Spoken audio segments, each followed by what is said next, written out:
Good evening and welcome to tonight's show from DJ and TV, Disc Jockey News TV. Tonight's show is brought to you by Electra Voice, DJ Event Planner, DJ Trivia, Odyssey Innovative Designs and Cases, NLFX Professional, Promo Only, and the DJ and TV Insiders. DJ Event Planner will change the way you manage and run your business. Streamline all of your procedures and software into one easy-to-manage system. DJ Event Planner, the ultimate online planning tool.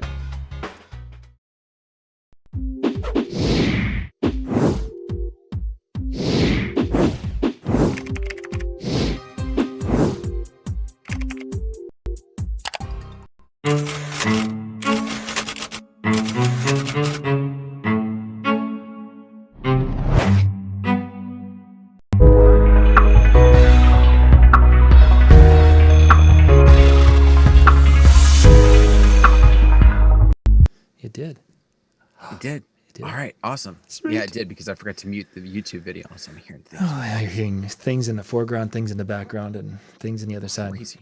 And then things in my head, and then it's just like all kind of screwy. It is. It is.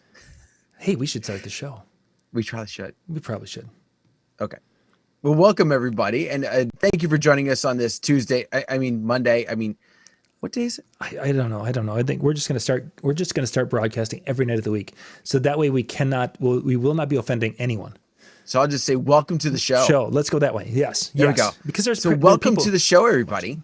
We do have a good one for you tonight in case you just always tune in and it's like, I don't care what the topic is. I'm just going to tune in and then, hey, it's a topic. I'm going to listen. And we appreciate you for those people who do that. And the rest of you, you obviously have already checked out the topic. But tonight, when is too many people? What's going to happen? How do you handle those situations?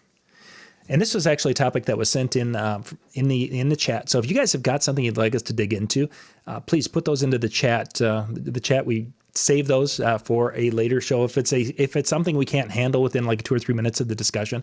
And this was a topic Robin shared with us. And it's like, oh my gosh, this is a great topic and such for a different show. So that's tonight. Yay. We are here to discuss that. Thinking back on this one, Dan, because I've been putting a lot of thought into that today, the number of times that I've been sitting down and struggling at a meeting because you've got the bride and groom who are there. And it's like, okay, are they the one? And then you've got the parents who are there, and the parents have a checkbook, and you've got all these different variables going on. I mean, the most I've had at a meeting, I had the bride and groom. I had the sister who was a matron of honor, or maid of honor, excuse me. I had mom and dad on both sides. So you're talking 7 people. Wow. And all 7 had a very strong opinion of what this was going to look like. And it got to the point where it's like, I was, as I was sitting there, and I remember when I came back to talk to Lori on this one, I'm thinking to myself, I don't understand, as far as how am I going to handle this? Who am I going to be the one to keep happy? Because they've got very distinct and different tastes. Dad wanted older country. Mom was into the disco, and that's what she kind of wanted this type of stuff. And her friends were into the 50s, 60s, and she wanted to make sure we hit that. The kids wanted, more modern music at that time, which would have, was probably 10 years ago. It's like, what do you do? How do you get into those meetings, and it just becomes this nightmare to a point. I'm sure you've experienced something like that. I've been lucky enough that I've never had 7 in a meeting. I've definitely had a couple parents, and what I've found, it's usually moms. Usually moms are my overbearing ones that always tend to show up in the meetings. However, I have one coming up in October, couple where I showed up for a meeting. We decided to meet at the couple's apartment, and I walk in, and they invite me back to the dining room area, and all of a sudden I sit down, I walk into the room, and there's her mom and dad, and I went, oh. Okay. Hello there. It first off, it took me off guard. I get because I'm so used to not having that many show up. I'm used to really just being the couple at most. Right. That when all of a sudden they're in the room, it takes you back. It takes you off guard, I guess I should say, would be a better way to approach it. Because yeah, I mean, you want to make sure you're keeping everybody happy, but you definitely need to lay some ground rules down from the beginning. So when you're talking laying ground rules down, what's your thoughts? I mean, is this a conversation you're having with the group? Is this a conversation you'd be having with the person who signed the contract, or is this the person that might be the bride and groom? I usually kind of feel it out. I don't ever want to jump that gun, because first off, I don't want to turn somebody off by basically throwing certain things out right away. But if I start having a mom that's a little overbearing, or any parent that's a little overbearing, and starts kind of dictating a lot of the way things are going, I will purposely kind of direct more of my attention and more of my conversation to the couple and see where they're responding. Right. And if I keep kind of getting intervened by the parents and not really having the couple have much say, first I start to wonder whose idea is it to get married. No. Have you ever asked that one? No, I've never had the guts to actually ask it. I have had a version of that. Who picked this date? Why did you guys pick this date? What was him? Because generally one or the other. And occasionally they're like, oh, we both love April 2nd. It's our favorite day of the calendar year. Oh, wow, that's weird and creepy and unusual. But so anyway, that was a little bit of an off. But that has been a question actually I've asked, because sometimes there's a significance to the day that this is the after harvest and before deer hunting is kind of common up here in Arnica Woods. So anyway, so you're asking questions of them to try to find out more. Yeah, just to kind of direct my attention to them, get more out of them, and kind of, I don't want to say shut the parents down, but just kind of really show that I'm about the couple.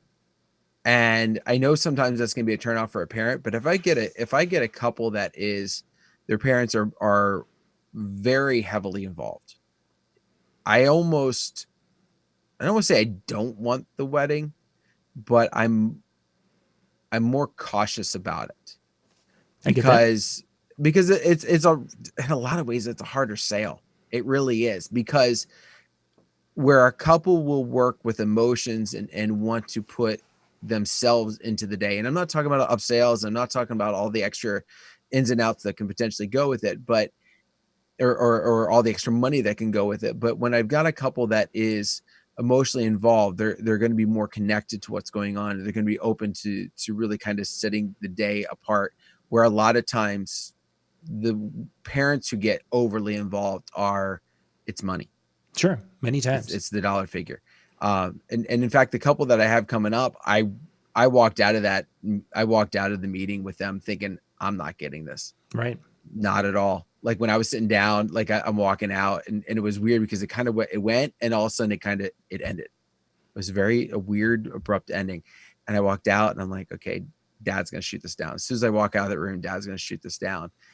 Sure enough, the next day they gave me a call, and they said, yeah, we want to have you. And I said, okay. So much your dad shooting it down. Yeah, that's yeah. But when it tends to cross the line a little too much, when I do get the feeling that, or if I have a mom, occasionally I've had like a mom or a dad who's reached out and has done everything, like contacted me, been the go-between and everything else. The one conversation I do reach out to them and mention is that, I understand you may be paying for this, but their name is the name that's going to be on the contract. Yep. And the reason for that is because it's about them, and I'm working for them that day. So any decision that we make is great, but ultimately it comes down to them. And when I word it in such a way where I just keep referring to, it's about them. It's about them. Not, I don't want you involved, or anything like that. But I want about them. Your parents tend to soften a little bit. Mm-hmm. Because I mean, think about it. Think about your own kids. If you have that moment, you're going to do anything for them. So if I don't make it about anything else, but to make it about them, okay, I guess I got to fold. How can I disagree with that? Sure. So let's jump back. You were talking about questions, and you mentioned getting the emotions in it and such.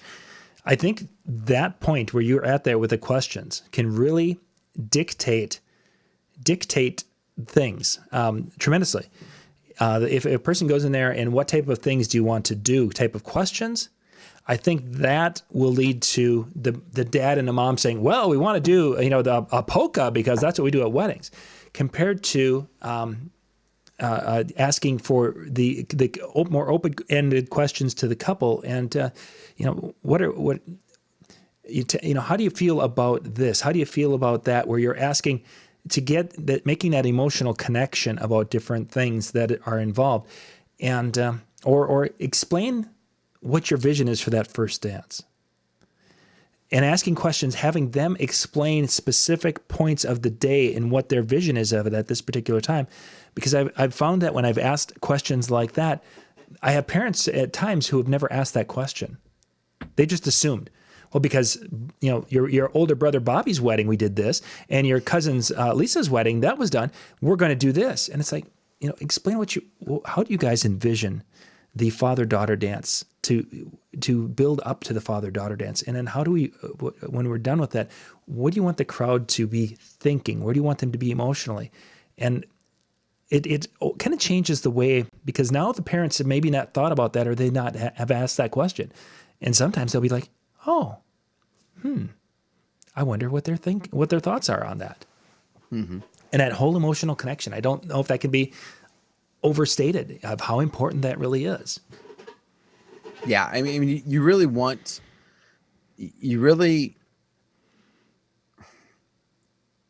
I feel like when you go into those meetings and you have the multiple people, suddenly now, granted, if you're in your office, you kind of have a little bit of your own turf to kind of help you with that. Right.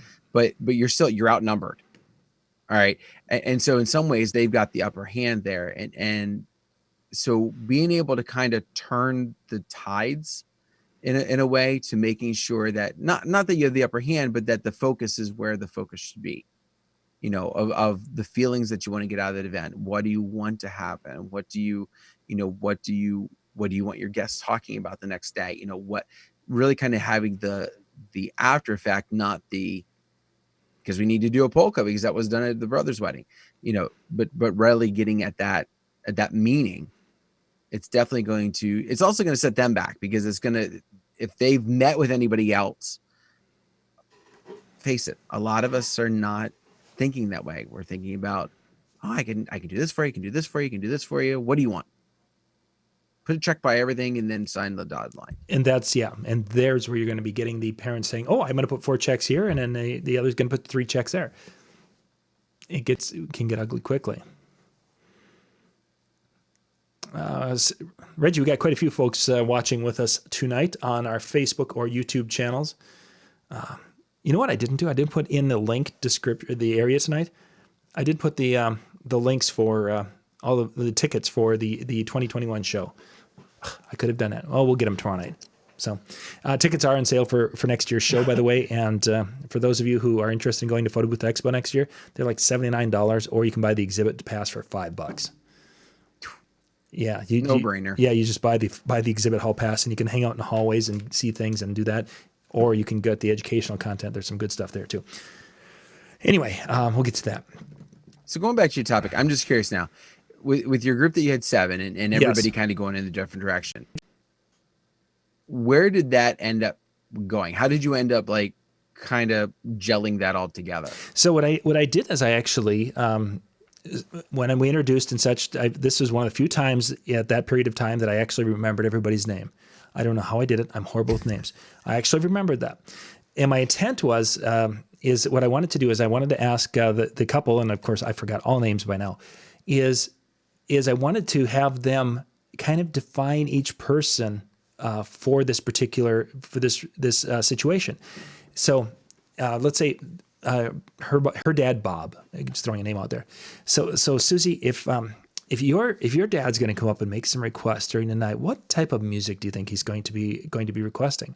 And it was interesting because the kids were giving me answers and such, and the parents had they're like, oh, that wouldn't be what I would be interested in and such. And as we were having this discussion about the music that each one of them, some of them, they were pretty good. Like one mother, she was into old country and the son knew that and da, da, da. And it's like, this is the importance of making sure that we ask the questions of the couple to find out what they want, because our perception of what they want and what they really want could be two different things. And they've been living with you forever and they still didn't get your musical preferences right. And it was kind of an eye-opening thing, especially to the one father who is kind of a music head. And there's not too often that you have a father, I think he was wearing, I don't remember which band, it wasn't a Metallica thing, it might have been a Led Zeppelin t-shirt, is what he had on. So I kind of figured there was a musical thing there, but that wasn't the direction she went music-wise when she described him. But I wanted to establish, because I figured if there's this many people, there's going to be a lot of conflict, that there's a perception. Everyone thinks they know the right answer, but until you actually ask the people who are the spotlight of the day, the honored guests, or the guests of honor for the day, until we actually hear it from them, we're just kind of guessing. And that was my direction. I went with that. It actually worked way better than I thought. Even though at the meeting, I think there was a little more input from the others than I would have liked. And part of it was that the bride and groom were like, oh yeah, that's right. We kind of did talk about that. So there was some of that helping them remember feeling to it.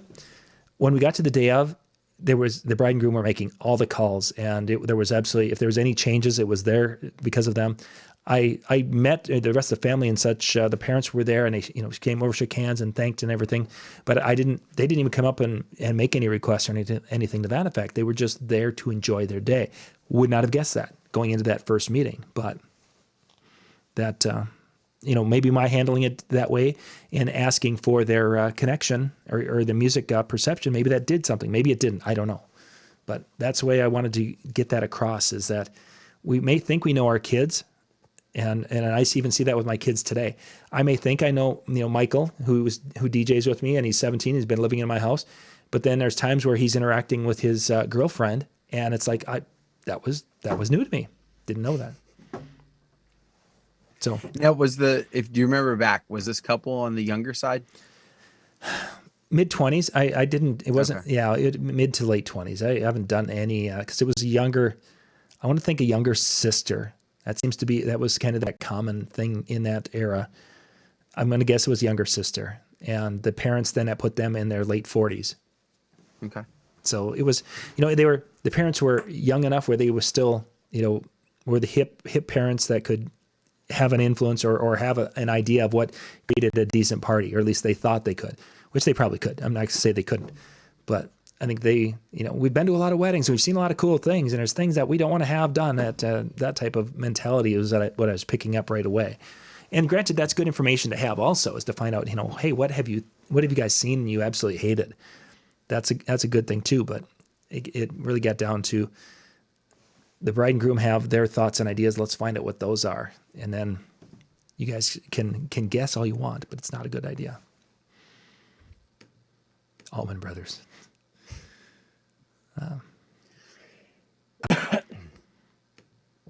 Scott Carroll mentions, of course, that the bride is confused. I think that happens a lot when it comes to the face-to-face meetings.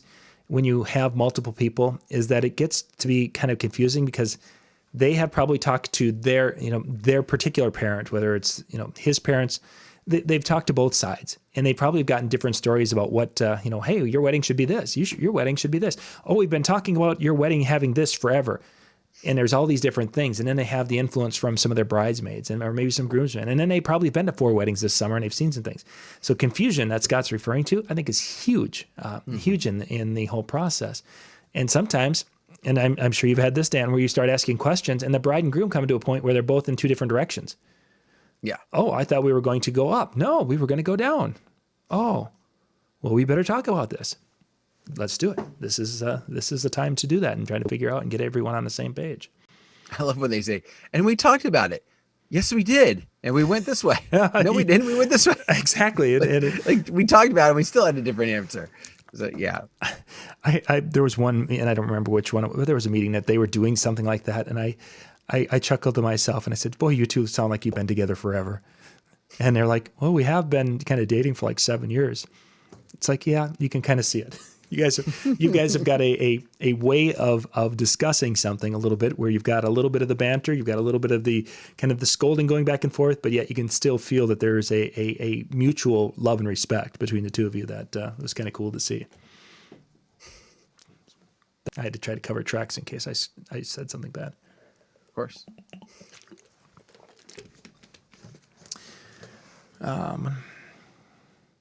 So a lot of the stuff that they're talking about in the chat room on different pieces of it, the song requests and things, those are kind of, I think, almost secondary to what we're kind of talking about. We almost, we're talking about parents and such who want to have control over the big picture. A song request is a song request. That's not the big picture. A big picture thing is where the mother and a father maybe want to have a telling of the love story. They want to have the love story because they saw the love story at somebody's wedding and they thought that was the greatest thing ever, and they want a love story for their little Janie. And Janie's like, I would be absolutely horrified to be in front of everyone while somebody's telling my story.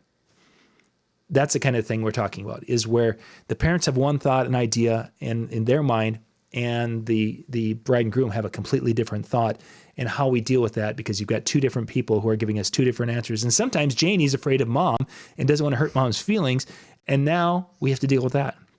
And how do we approach it with mom saying, Mom, Janie's going to be like petrified to be up there. Those are the types of things. It's not a music thing. Very, very little of music. Yes, it can cause problems, but seldom does music cause an issue at a wedding, unless you're playing something that has profanity in it. And it's a whole nother show. So I got a question. Were we also going to talk about, because when I heard Robin's question, Yep. I thought about the parents, but I also got to thinking about when we're at an event and we've got photographer, DJ, caterer, potentially wedding planner, venue coordinator. Like, we've got all these people that are, it's my show. How do we go about handling and working? I mean, we've talked about working well with other vendors before, but I think when you run into a situation where you've got a lot of people in control, or at least in a position to where they could be in control, it can open a whole other can of worms. Mm-hmm. So let's just look at the different aspects of it. If there was a hierarchy of who's in control, who would that hierarchy be? Who would be the top and the bottom of that? So who all do we have at this hierarchy table? Okay, so let's say we have an event coordinator. Okay. Obviously, the couple are going to play a role in the hierarchy of this. The photographer. Many times we have a photographer there who has the ability. Maybe the venue captain, catering manager, what have you, and then ourselves as the DJ. Okay. So these are the five entities. The DJ, our venue manager. We've got a coordinator, the bride and groom themselves, and our photographer. Okay. So we've got these five entities. Who would have the say? I mean, obviously the bride and groom, we would think is number one. But are they? Exactly. But are they? I don't. I mean, yeah, yes and no. Okay, so let's be realistic here, because anybody in the chat room is thinking the exact same thing. I would at least assume. We've had the couples that, and they'll even admit, this is the first time we've ever done this. We have no idea what we're doing. Yep. We know what we don't want because we saw it at so-and-so's wedding, but we don't know beyond that. So I think ultimately any decision needs to go by them. Mm-hmm. Any big problems or changes or things like that. So there are a number one in that case. I almost feel like your event coordinator is them, though. Your event coordinator and them are tied together. Because that's who worked hand in hand most directly. Mm-hmm. If a lot of times I don't have that person. A lot of times, I mean, there's only about one or two around my area that I even ever have. Sure. So I kind of luck out. I only have to worry about the couple, let alone the third person. So I'd love to say I'm number 3, but I think there's also different parts of the night which I think run differently. And what I mean by that is there's moments where I am number 5 in that list. I would agree. And John mentions in the chat room that the kitchen catering, your venue captain, to a point, become almost number 1, because if there's a problem with that the food needs to be a little bit later or has to be on time, you can't have a photographer who's like, oh, I'm going to take them outside and we're going to get a picture by the canoe and then they'll be back in 20 minutes. And it's like, no, the food's got to come. You're not going anywhere. So yeah, I definitely agree that the tough role becomes, and there's, yes, as you mentioned, the couple should be appraised of changes and in essence approve of them, but there's times where I feel that the couple is somewhere between 4 and 5, with us being 4 and 5. You've got your venue the venue captain who has their things. Your event coordinator is the one who's trying to tell everyone where they need to be, or make sure everyone. I don't want to say that in a negative light. To make sure people are where they need to be to do the job that the couple have hired them to do. Whether they have conveyed their wishes completely to the event coordinator, or they said, here, take this and run with it. Because as you were saying, that from couples that haven't done this before, that's where that event coordinator comes in, and they will take that and run with it. Now, in that particular situation, and I've had this where photographers have wanted to do something, and the coordinator at one this past summer, she came up and she said beforehand, she goes, hey, I know you guys have got your schedule, great, and what you're going to do, and I've kind of looked at all of them and such, so we should be good, but if there's any changes, or when you need to have the bride and groom for doing something specific, please just touch base with me about 10 minutes beforehand to make sure that everything's... So we were basically reporting to her, and I'm okay with that. I have no problem being a team player because she was very open and honest of what she wanted and what she expected, and she knew what I needed to have done, and we were good to go. So in that particular case, the venue with their food and how, where we were going to set things and moving things around through the room was number 1. Event coordinator was basically between the venue and the rest of us to a point. Then it came the photographer. The photographer had priority. Oh, hey, the sun's going down. Okay, you go.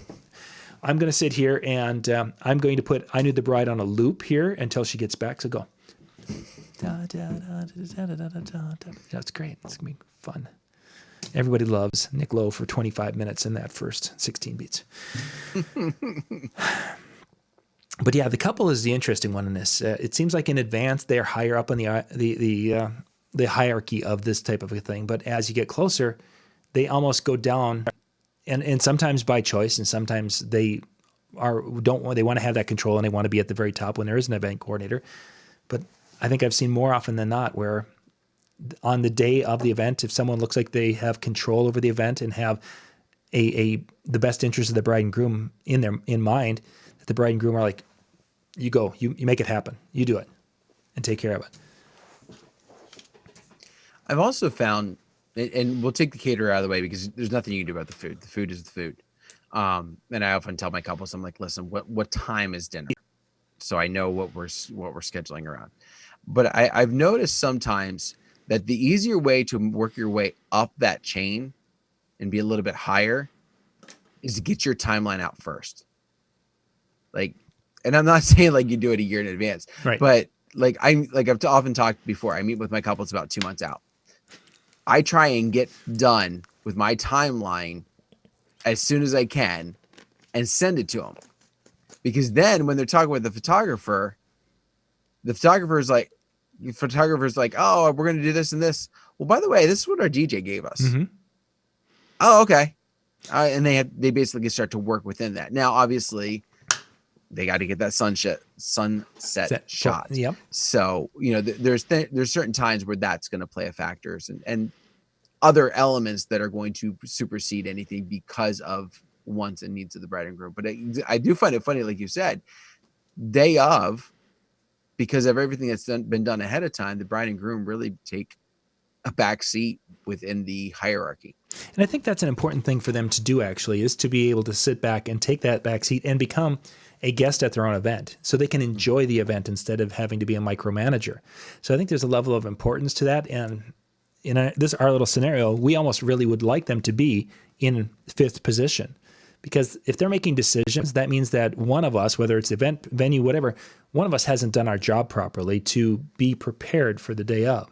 So having them there and not having to ask them and say, hey, we've got this change, and we got this drunk cousin of yours that wants to come out here, and he's going to put a jockstrap on his head, and he's going to dance is that okay? If we've done our due diligence, we should know that the drunk cousin's going to come in at some point in time with some sort of athletic apparel on his head, and that's a bad. We should know that. Not that that's ever happened at an event, but in case it did. Somehow I have a feeling you work that as a question into all of your meetings. It is. So, cousin that will do this? No, it's her uncle. Oh, okay. Do any of your family members have a propensity to put a jockstrap on their head and dance? Do they? Oh, yeah, that's my aunt. Oh, okay, great. This will be a great party. So, I think the biggest suggestion for any, whether it's the the situation with the catering managers and such, or with the family who's wanting to, it's that communication to really find out, or to be talking to them and not be confrontational, especially when it comes to the other venue, the venue people and such, the other professionals that you'll be working with. As soon as you go confrontational, it gets ugly quick, and no one wins in that particular one. But to have that communication and to be asking questions, and that asking questions goes in both realms. I'm asking questions of the couple and really focusing the questions on the couples and their emotional ideas of what they want to do and their emotional feelings to those ideas, because they may have an idea that they love, but the mom and dad are like, oh yeah, no, we're not going to do that. Well, hey, I've got this idea. I want to have a blue hat on my head as I'm going to walk into the first dance. And mom and dad are like, oh my God. And then it's like, no, why would you want, what's behind the blue hat? What's the meaning of that? Oh, well, this is what it is. Mom and dad may have never even asked the question or had no idea, but there is a huge significance because, one of the biggest influences in their life outside of their family wore that blue fedora there, and they died 2 weeks ago, and they wanted to use that as a tribute, whatever. Asking the question, finding out the emotional reason for a lot of the decisions with the bride and groom, I think helped that part of it. And then just having communication and asking questions with the other vendors, and really, how can I go into there and say, how can I help you do what you need to do? And I've, some in the chat rooms here, I can see 3 different chat rooms that are, well, I shouldn't say it. I see 2 YouTube and a couple of Facebook, and people are talking about that the DJ should be, towards the top of that hierarchy. If we do our job and have that communication in advance, we will have had influence at that level where we need to have influence. After that, once the plan is done, it doesn't matter if I made the plan or the venue made the plan or the event or the bride. Once the plan is done, all it's our job is to implement that plan. That's it. It's like, I think Peter. Go ahead. I was going to say, I think Peter hit on it pretty good a little while back. He said, where was it at now? The DJ must be skilled in diplomacy. Very much so. Exactly kind of like what you said. I think there's a time for our influence, and there's a time for us to know our place. Mm-hmm. And really the other aspect of it is if you've laid your groundwork ahead of time, you've made all those connections, you've done your job, then you can really take a load off of yourself by that day, letting the other pieces do their work. True. Yeah, for sure. Be prepared to pick up the slack. Be prepared that if you have to step up and take, I don't want to say take control, but to step up and maybe fill a position that would need taken care of. Great. But if you've done all those things and you've worked with the vendors ahead of time, really, it's a lot easier on you to not say, this is my show and I've got to run it. Yeah, very much so. Because first off, you're going to kill any referral chances if that's the This is my show, and I don't care if it's your venue or it's your stew that you're serving. It's my time. I'm the star. I've known a few DJs like that. Yeah, I was going to say, I think there's a couple of them. Yeah, that happens sometimes. So yeah, there we go. Our little discussion on some thoughts behind, having multiple people that are planning the wedding from the couple's perspective and then of course working with other vendors. So hopefully some of those ideas and thoughts, probably more thoughts, will put you in the frame of mind to have a little more success when you're getting into those situations. Yeah, even that be prepared. Like I couldn't imagine walking into a scenario of 7 people sitting at a table. It was intimidating, but probably the most intimidating one was actually one where it was the couple and one set of parents. But you could tell by the body language of the father that he was there for one purpose and one purpose only, and that was to squeeze. That's all he was there for. That one was probably more intimidating because of the body language. Everyone else, with the 7, were fairly, the body language and such was pretty much, hey, great, we're glad to see you. Let's make something incredible. It's just that initially there was multiple incredibles until you started to narrow it down.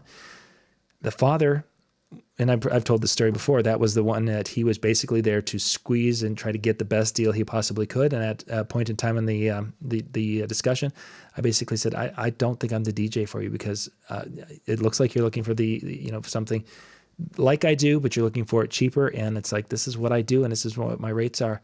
And I said, there's other DJs, thanks for meeting with me. And I started to pack up my book and he apologized and said, no, John, no, we really want you. And we're going to pay your rate. There's not a problem. He goes, it's just my style. I've always got to try to see if I can get a better deal. And he apologized, and we never talked money ever again. And he was one that gave me a nice tip at the end of the event. So, body language for that one.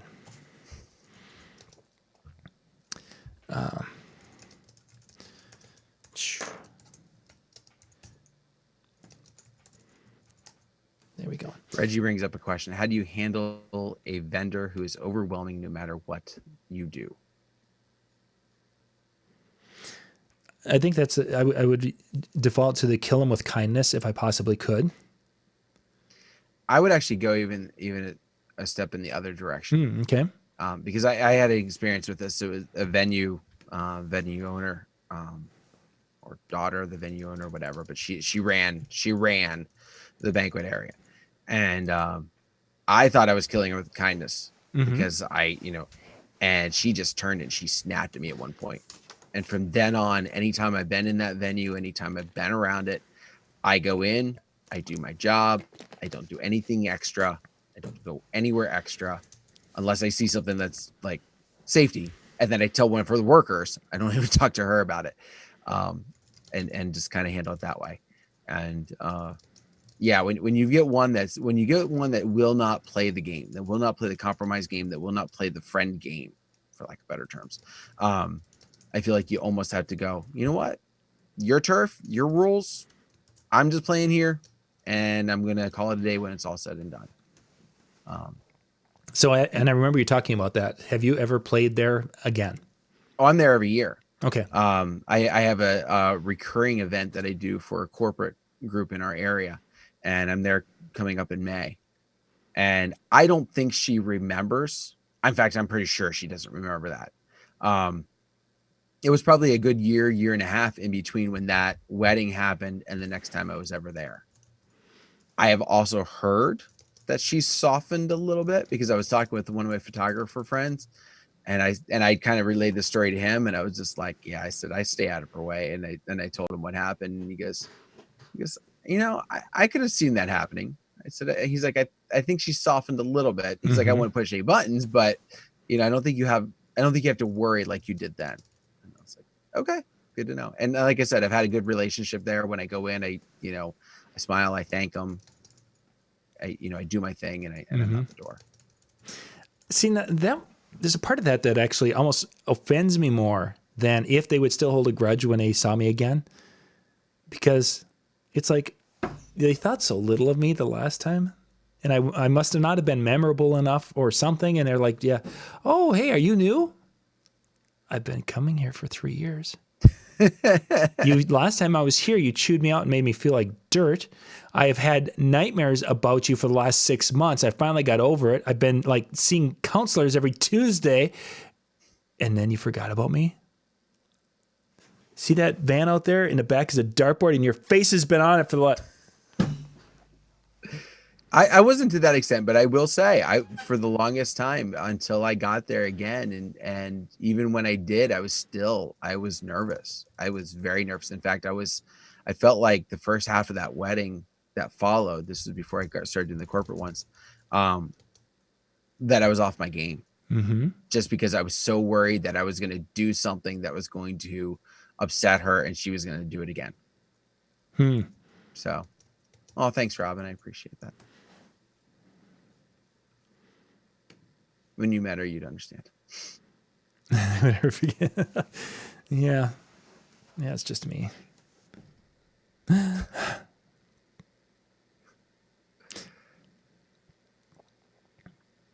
Stress levels down.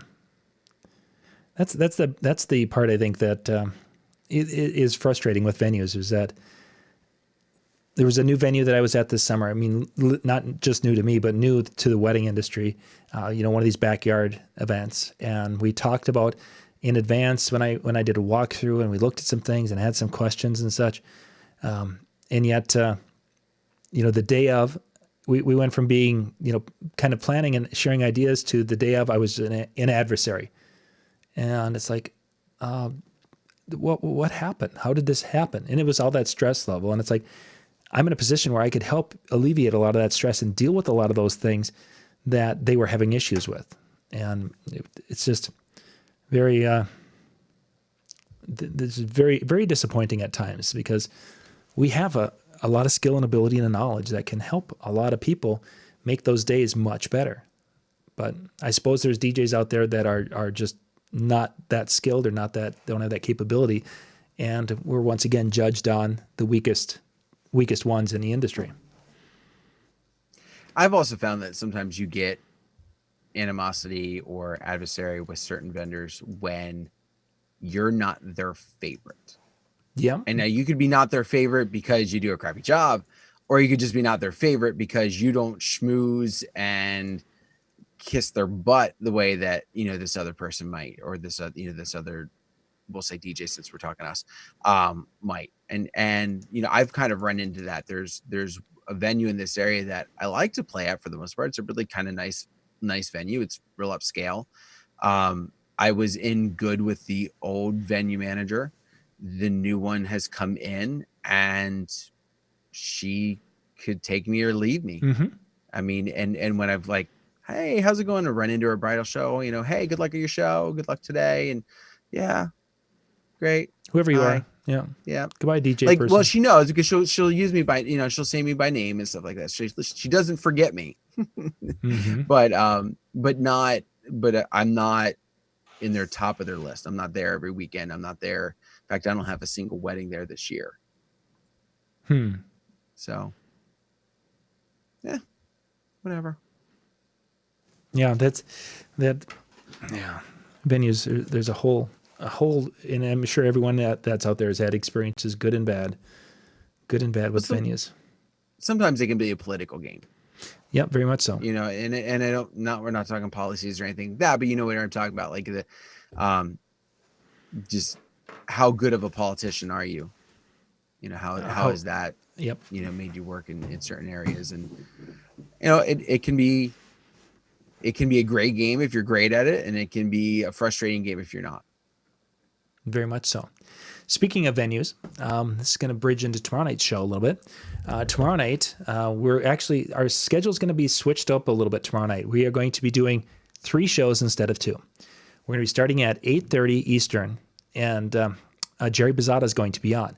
If you guys have been to DJ Expo and sat in on Jerry's class, Jerry is a banker. He's a loan officer for a bank who does business loans. Jerry also has has his finger on the pulse of the economy. And as many of you know today, things went south in the economy. And there was a couple of major things that happened today in that economy crash. And I didn't even hear some of these things. This is Jerry's world. He works with businesses and such, and he has to know these things. There's a couple of things that are going to affect us as DJs tremendously here in the next 18 to 24 months. Tomorrow night, initially we were going to push this. We're going to have Jerry on next week. So Jerry's going to be coming in tomorrow night, and we're going to be talking about a couple of these things that are involving venues. And it's going to be a combination of what's happened because of the coronavirus and the economy change that is going to change your business in 2020 and 2021. We're all going to be affected by this, and Jerry's going to go into that tomorrow night. That's at 8:30 Eastern. Then Ben still will be coming on at Ben and I are going to do a shorter show tomorrow night. We're going to be coming on at 9:30 Eastern, and then at 10 o'clock, Brian will be jumping in, and we'll be doing our regular Brian show at the regular time.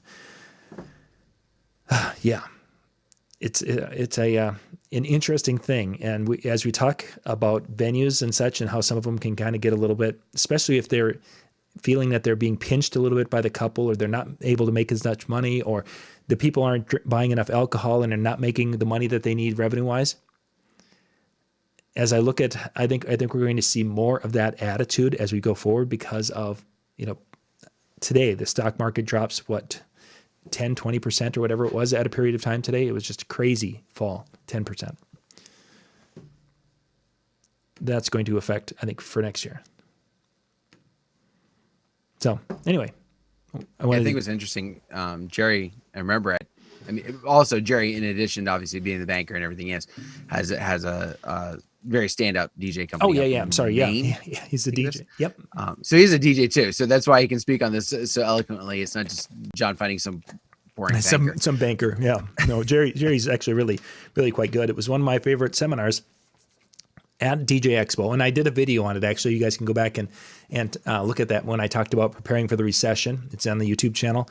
I talked about Jerry's presentation and such. And Jerry said in that presentation it was going to be the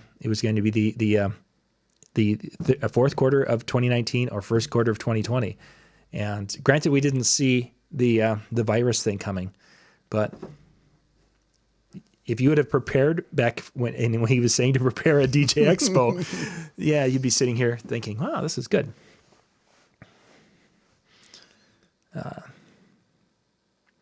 Just reading through some of the chats here. I've got some on Facebook, which you don't see.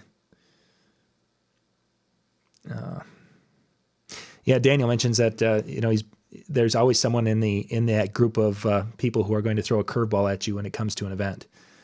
Mm-hmm. And many times that's the photographers. And I've never, early on, I was probably more upset when a photographer would come in and say, "Oh my God, there's this great." Most of the time now, I'm actually looking for those opportunities. And there have been times where, one of the times this summer, it's like, okay, wait a second. I think I see a clearing and the sun is going to be there. You know what? I'm thinking about it 2 or 3 minutes. There's going to be a great picture opportunity. You need to go do it. And I'll just start looking to try, first off, to help them. And it turned out that the picture was pretty good. It wasn't as exactly great as I thought it was going to be because clouds don't always work the way they're supposed to. But yeah, sometimes they'll throw something at you and, oh yes, we're going to go back to the city park and we're going to take some pictures there. Okay, great. Where's the city park? 47 miles that way. We'll see you later. We're going to do it right after dinner. Yeah, it's great. Can you keep the crowd entertained? Because we don't want anyone to leave, and then we'll be back in 2 hours, and we'll get the dance going. Yeah, I'm on that. I'm all over that. Do I fake my death now, or do I wait an hour? Yeah. I think being prepared, like you said, when you see the vendors that typically will do something, and I don't mean when you go back to work with them, you're expecting that. But if you have a photographer who does something, maybe kind of store that away as something to remember, and reach out. Hey, by the way, I'm planning on doing this in about 15 minutes. Is that going to interfere with anything that you had planned? No, they're not doing any sunset shots. They didn't want to do those. Great. Awesome. Perfect. So 15 minutes? Sure. Great. And you can run it a lot smoother. Just being aware that they could ask for those things or suddenly go, oh yeah, I'm going to do this. I forgot to say that to you. Mm-hmm. Yeah. And I think that's experience on our part, just knowing that could be there. It could be coming. A couple of people asked about coronavirus. We could dive into that. I actually put a video together to that on that topic today, kind of going through that. If you guys want, I could run through and give you the spiel on that of how that's going to affect us, or you guys could wait for that video, whichever you want to do, because we're getting towards the end of the time and we want to respect your time tonight and not go over unless somebody's like, yeah, let's go ahead. But yeah, tomorrow night we'll be coming to you starting at 8:30 Eastern. So we're going to be starting a half hour early, getting Jerry talking business. Ben's going to be talking about the difference between high-end speakers and really kind of an entry level, inexpensive speaker. What, is it worth spending the money on that speaker when there's such a variation and there's such a huge price difference? And then Brian and I are going to be talking about, what were we going to be talking about? God, it was a pretty good topic too. I can't remember. I know it, and I know it was actually a really good topic. That lighting.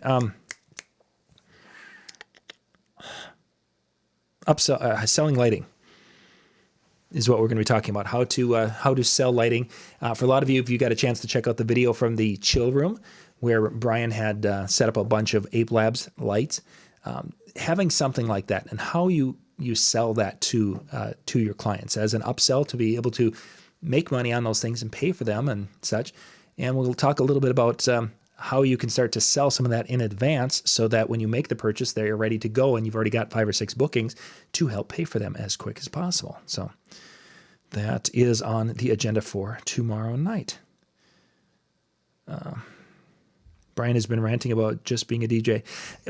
John, Brian has a different thought process when it comes to some of the things that DJs do. Brian is a music guy, and his passion is making that soundtrack, and we had him do that at the DJ and TV DJ convention. Brian isn't that guy that's on the microphone. For the people who want that guy that's on the microphone and who's creating and doing these things, that's a different client than what Brian's looking for, that person who wants to have that musical experience, to be taken on that journey and to have a good time and just kind of a loose family fun time. If somebody wants to have a love story and somebody wants to have like a video introduction like Sean was talking about, you'll see that tomorrow night too. That's 8 o'clock show tomorrow night. Yeah, we recorded it today. 8 o'clock show is Sean Carlson talking about using video as for his transitional times between events. He's done some really cool things with that. That's tomorrow night. But that's not Brian's style. Brian's has a different style. So he's talking from his perspective. You get someone like a Bill Herman, who is more of an MC driven show, still does the music side, but he's more of that on the microphone. He's going to have a different perspective of what he does. That's the cool thing about our talent on DJ and TV is we've got across the board. You've got the retired people that listen to Randy Bartlett. You've got the younger folks that that will listen to some of the stuff that Rick Webb and the crew they produce and run through, and then you've got the people who are basically lonely on a Monday night that listen to Dan and I. Don't call them lonely. That's being mean. I'm lonely sometimes. That's why I'm here. That's what I mean. Otherwise, it would be me talking to myself, and I get scared and cry. So I get it. Yep. So anyway, the coronavirus is going to be going up. Will that affect us? Yes. I just was talking to a gentleman today. They lost, I believe, 8 corporate events this past week. Jerry was just talking to a friend of his who is an East Coast DJ. They've lost 21 corporate events in this last 10 days. Mike Walter made reference to his company's lost a few events because of this. And we'll talk more about this tomorrow night with Jerry, because this is part of what this new reality is of the world for the next 6 months and possibly beyond. So it's something we definitely need to know and be aware of, and how it's going to affect us. The one thought I will talk about, we mentioned quickly now that we did not, I don't know if I talked about in a video, is the closest thing to compare this to and how this is working in some ways is the Spanish flu that came out in about 1918. The difference was Spanish flu was much more deadlier than this was, but the Spanish flu came in and it became this thing in the winter and early spring. And then as the weather got better, it kind of dissipated and it kind of went away. And people were thinking, there were still some, but not as much. And then once it got cold in the fall, it hit with a vengeance in October, November of 1918. So for those of you who are like, oh, it will be over and then it'll be gone, or if it starts to dissipate, that it's gone for good. It could be. It may not be until there is enough immunity out there and you have enough vaccine. So it's not the end of the world. I mean, if you get sick, for those of us who are healthy, it's not a big deal. But it could be something that's there for a while. So there we are. The video hopefully will be up tomorrow on that, and you guys can check that out. And I think everyone's ready for bed, so we got to wrap it up. Sounds like it. Yeah. What is that time? It is. So on that note, thank you very much for taking time to join us tonight. Hopefully gave, as John said earlier, hopefully gave some food for thought, some different perspectives to be ready for, or just even to kind of be prepared for your own little sessions and own little nuances for as you go forward. So with that, make sure you're tuning in tomorrow night. It sounds like it's going to be an awesome lineup with a lot of great topics, a lot of different pieces to the puzzle, but definitely information that's going to be beneficial to you, no matter which piece of the puzzle you're doing right now. So definitely check that out. Thank you very much for tuning in. You have yourself a wonderful evening. Good night, everybody.